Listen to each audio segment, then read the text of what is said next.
On Sunday, the German people took to the polls in this very much hyped election and kind of rebuked Elon Musk. Kind of. So, what do I mean by that? It's a little bit of a mixed bag here. All right. So, there's some good, there's some bad. So, now, first, the German electorate voted in a very conservative government. Not good. Friedrich Merz, the leader of the Christian Democratic Union, is the new chancellor. Now, his CDU is looking to form a coalition with the Social Democrats after securing 28.6% of the vote. So now the Social Democrats, the SPD, received 16.4%.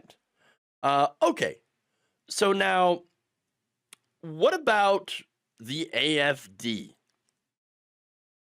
Well, that is the pro neo Nazi far right party endorsed by Elon Musk. How'd they do? They got 20% of the vote, 20.8%. So, yikes, that is a lot.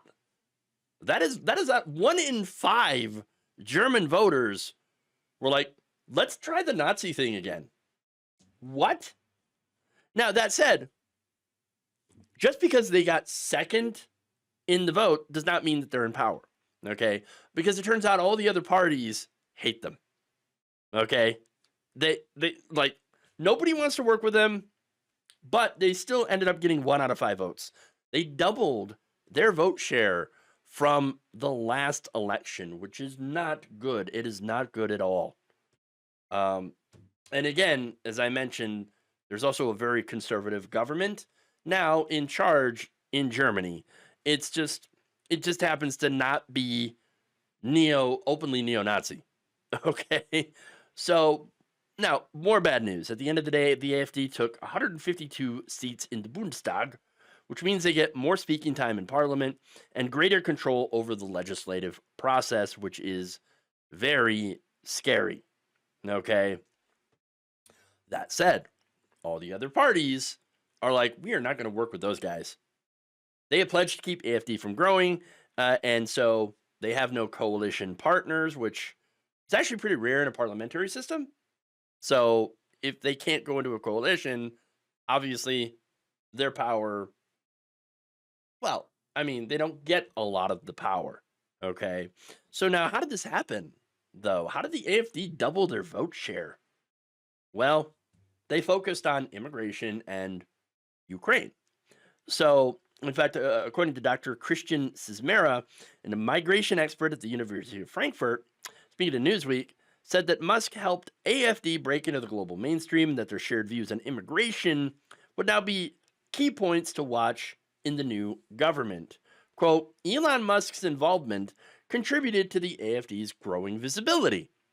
Yes, with taking over X and promoting neo Nazis, Alice Vidal, and the AfD, and actually having an interview with her as well. While the AfD is highly unlikely to enter government due to the cordon sanitaire around it, the party has already shaped the election agenda by making immigration the dominant issue. This influence is expected to continue, pushing mainstream parties towards stricter immigration policies, enhancing border controls, and increasing deportations. Now, Dr. Isabel Hertner, a professor at the Department of European and International Studies at King's College London, said that AfD's views largely align with those of Elon Musk. So they don't seem to mind his interference in German politics. He supports the AfD publicly, and they see this as a legitimization of their policies on issues like migration, Russia's war in Ukraine, or I should say invasion of Ukraine, gender, and other issues. So now, that said, voters went to the polls based, according to polling, on immigration. And so that's how the far right has been getting into power all across Europe and, of course, the United States. Okay. So you have this fear of immigration, fear of other people, fear of losing your own culture or something, or of other people's cultures. And so that argument does resonate with certain people. Okay. So the right wing has had a lot of time to fine tune their message as well as buy all the the avenues of getting out that message and to fearmonger about things, and to take certain things like, for example, there have been attacks in Germany, okay, um, eh, involving migrants, okay, and so those have been heavily marketed, politicized, and delivered out to the people to say that, oh, this is why we need to stop the immigration. We need to stop the immigrations. From what I understand, okay, and so look, the right has figured out their messaging, but the left apparently has not. And what we try to do is we try to appeal to empathy, right? But unfortunately, that can only take you so far. And so, and that is an issue that we have to figure out how to message people, how to fight back against the anti-immigrant, immigrant fear mongering, basically. And the other issue, of course, facing the left is how do you fight back against people who are extremely wealthy and are able to control the flow of information? So that's another issue. Okay.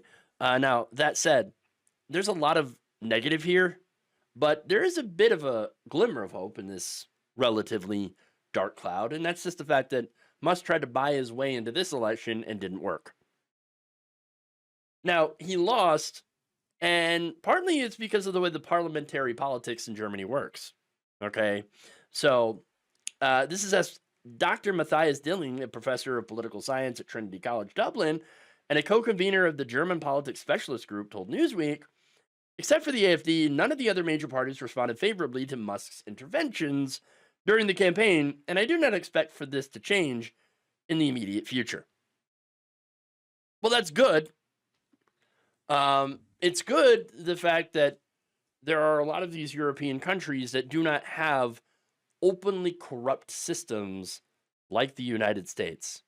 So it makes it more difficult for someone like Elon Musk to come in and buy it. Where it only took $277 million for the richest man in the world to buy the presidency in the United States. So, I mean, how do we fight against that? How do we?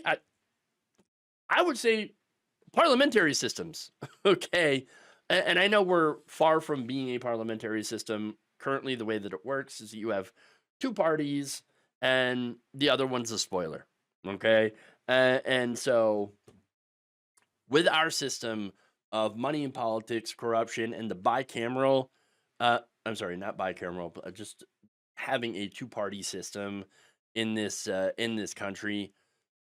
Bicameral has more to do with like the House and Senate, but just having these two parties here that basically dominate our politics and oldest corporate giant donor money in our system makes us extremely susceptible to someone like Musk. And it sucks to have been warning against that for years and years. The money in politics, it is wrong. You've got to get that money out because billionaires can come in and buy the process and buy our politicians and buy the presidency and all that stuff. And of course, the establishment, because they were so dominant before, we're like, oh, no, don't worry about it. We're fine. The system is working great, working as intended. We're keeping out the progressives, and people won't vote for the extreme far right. Come on now, especially when we adopt some of their positions. Turns out they were absolutely wrong, and now we are all paying the price for it. But at least Germany avoided the worst outcome for now. Thank you for watching. If you enjoyed this video, please like, share, subscribe, hit the bell icon in order to get notified whenever a new video is released. And if you want to support independent, progressive media through this difficult time where it seems like everybody is shutting down, you become a member on our YouTube page, you become a subscriber on Facebook, or you can go to my Patreon. It's patreon.com/Jeff Waldorf. Thank you.